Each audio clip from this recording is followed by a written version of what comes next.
Vous écoutez un podcast de EJR Radio, la radio pour tous.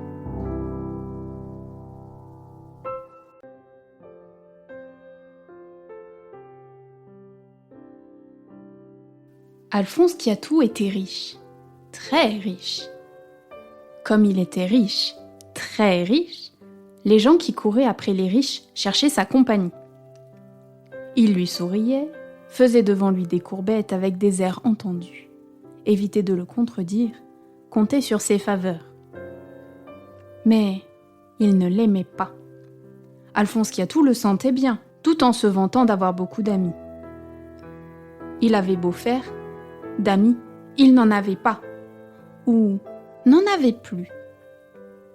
Ce qu'il avait eu jadis, sa richesse et ses grands airs les avaient éloignés de lui. Que faire ? C'était justement le temps de Noël.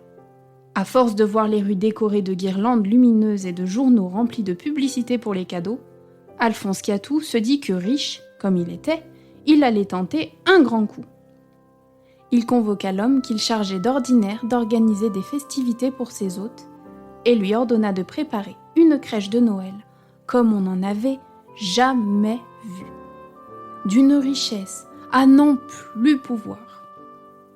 Il entendait montrer à tous ces gens tournant sans cesse autour de lui que la richesse peut servir aussi à autre chose qu'à acheter leur complaisance. Pour une crèche sortant de l'ordinaire, c'en était une, avec de vrais hommes et de vraies femmes. Un véritable bébé couché dans la crèche, un vrai âne et un vrai bœuf. Des rois mages et les gens de leur suite, vêtus d'habits d'une somptuosité à nul autre pareil, avec de vrais dromadaires, et même 2 éléphants, sans compter un troupeau de moutons, tous parés de pierres précieuses et d'innombrables autres choses. Et devant la crèche, un buffet offrant aux invités les vins les plus chers et les mets les plus raffinés. Sachant qu'il allait être entouré de beaucoup de monde et qu'il devait rester debout longtemps, Alphonse Kiatou choisit les chaussures dans lesquelles il se savait le plus à l'aise. Des souliers qui étaient devenus comme ses compagnons les plus précieux les jours de grande réception. Alphonse Kiatou allait les chausser une fois de plus, quand il entendit le soulier droit lui dire « Je n'ai pas du tout envie d'y aller à ta réception avec ton invraisemblable crèche de Noël. » Et le soulier gauche d'ajouter « C'est vrai ça, ta crèche n'en est pas une. Tant de richesse étalée aux yeux du monde, alors que Jésus est né pauvre. Moi non plus, je n'ai pas envie d'y aller à ta réception. » « Des souliers qui parlent ? C'est vraiment un peu fort, » se dit Alphonse. Appelons-le désormais par son prénom. « Vous n'êtes que des souliers, vous n'avez qu'à obéir, » leur dit-il sèchement. Mais ni son soulier droit, ni son soulier gauche n'étaient prêts à l'entendre de cette oreille. « Fais comme tu voudras, vas-y pieds nus, mais nous n'irons pas, » lui répondirent-ils d'une seule voix. « C'est ce qu'on verra bien, » leur rétorqua-t-il sur le ton de celui qui, riche comme il était, avait l'habitude que ses désirs soient pris pour des ordres. Il céda d'un chausse-pied pour bien assurer la manœuvre et enfila ses souliers. Il n'aurait pas eu besoin de se fâcher comme il venait de le faire, ses 2 chaussures étaient aussi confortables que d'habitude, et il put parcourir sans histoire les premiers mètres du chemin qui devait le conduire de son domicile à sa gigantesque réception de Noël. Mais à la première bifurcation, comme il s'apprêtait à aller tout droit vers la crèche, qui devait éclipser par sa splendeur tout ce qu'on avait vu de semblable jusqu'alors, les 2 souliers, d'un commun accord, lui serrèrent vigoureusement les pieds en criant « Stop ! Ou tu prends le chemin de gauche, ou nous serrons encore plus fort. Et ne t'avise pas de revenir en arrière pour changer des chaussures. Ça nous obligerait à te faire encore plus mal aux pieds. » Alphonse se dit que, dans ces conditions, le plus simple était de se déchausser, de rentrer chez lui, en chaussettes, et de choisir effectivement d'autres souliers, ce qui déjouerait le plan et la révolte de ceux qui l'avaient aux pieds. Mais quand il voulut les ôter, il n'y arriva pas. Les 2 souliers rebelles se cramponnaient et leurs lacets se refusaient obstinément à tout dénouement. « Bon, je me rends », finit par dire Alphonse. « Mais ne me faites plus mal aux pieds. » Au premier pas dans une autre direction, de celle de son invraisemblable crèche, ses souliers redevinrent confortables, même plus confortables qu'ils ne l'avaient jamais été. Quel soulagement! Alphonse se mit à marcher pour le plaisir de marcher, comme s'il n'avait subitement d'autre idée en tête que de faire plaisir à ses chaussures. Les 2 souliers perçurent aussitôt ce changement d'humeur, et pour bien marquer leur satisfaction, entonnèrent sur un rythme de marche un chant de Noël à 2 voix. Le soulier droit chantait la mélodie, celui de gauche l'accompagnait. Alphonse Kiatou avait désiré organiser un Noël sortant de l'ordinaire et susceptible d'en mettre plein la vue à son entourage. Il n'avait maintenant personne autour de lui, mais pour un Noël sortant de l'ordinaire, c'en était un. Des souliers qui chantaient, et lui qui se mettait à trouver cela très réconfortant. Chemin faisant, Alphonse arriva dans une rue où déambulaient quelques passants, des gens bien différents des flatteurs dont il avait l'habitude d'être entouré. Il le croisait, préoccupé visiblement d'autres soucis que de prendre garde à lui. Certains avaient des airs tellement farouches qu'Alphonse allait jusqu'à s'écarter pour les laisser passer.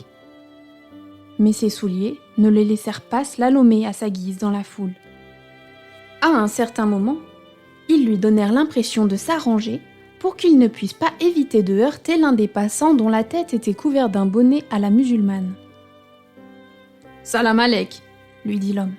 « Excusez-moi, je n'avais pas réussi à vous éviter », répondit Alphonse. Et l'autre de lui rétorquer avec un fort accent maghrébin.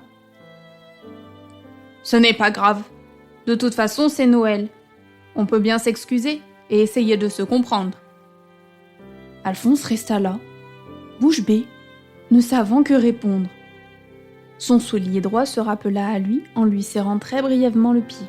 « Allez, réponds. Je sais bien que c'est un musulman. Et alors ?» Et le soulier gauche d'ajouter. « Demande-lui pourquoi il parle ainsi de Noël. » Le musulman, bien sûr, n'avait rien entendu de ce dialogue entre Alphonse et ses chaussures.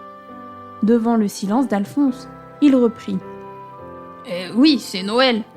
Ou bien quoi ?»« Ah oui, répliqua alors Alphonse. Mais vous y croyez, vous aussi ?»« Non, on peut pas dire que j'y crois. Mais Mohammed, notre prophète, béni soit le nom d'Allah, a dit de lui qu'il est vraiment le serviteur de Dieu. Alors, Noël peut être aussi un peu notre fête. Joyeux Noël à vous et à nous. » Et l'homme passa son chemin. « Maintenant, tu dois avoir compris, » dit le soulier droit. « Rentrons à la maison. »« Pas si vite !» répliqua le soulier gauche. « Laisse-lui le temps de se reprendre. Marchons plutôt dans la nuit, de quoi profiter des étoiles qui brillent dans le ciel et de l'air qui souffle dans les arbres. » Alphonse Kiatou se remit en route, heureux de marcher avec ses souliers, qui, ce soir-là, lui allaient si bien. Il marcha à n'en plus pouvoir, mais chaque fois qu'il voulait s'arrêter, ses chaussures lui disaient « Continue, ou nous te ferons mal aux pieds !» Alors Alphonse continuait. Ça dura toute la nuit, et même une partie de la matinée suivante. Après bien des détours, son soulier droit lui dit enfin « Cette fois, nous pouvons rentrer. » Le soulier gauche ajouta « Ne t'en fais pas, ça va aller. Nous allons être plus confortables que jamais. » Ils le furent en effet. Aussi, Alphonse finit-il par se retrouver chez lui bien plus frais et dispos qu'il ne l'avait craint. La fête y était finie depuis longtemps. Une fois le buffet terminé, ses invités ne s'étaient même pas inquiétés de son absence et étaient partis sans un mot de remerciement. La crèche et ses extravagances étaient déjà complètement démontées.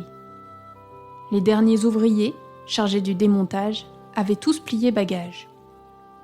Alphonse se retrouva seul. Tout seul. Aussi seul qu'il avait été si fier de se sentir riche. Très riche. « As-tu compris, maintenant ?» lui dirent en chœur ses deux souliers. « Comprendre quoi ?» leur répondit-il. « Mais que Noël, ce n'est pas une affaire de richesse, mais que c'est une fête de cœur et de l'esprit. »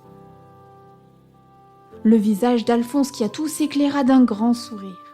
« Merci, chère chaussure, de tout ce que vous venez de faire pour moi. » Il les enleva délicatement, sentit qu'elles étaient un peu humides et les déposa près d'un feu de bois. « Reposez-vous, maintenant, et ne prenez pas froid. Bon Noël, soulier de mon cœur. »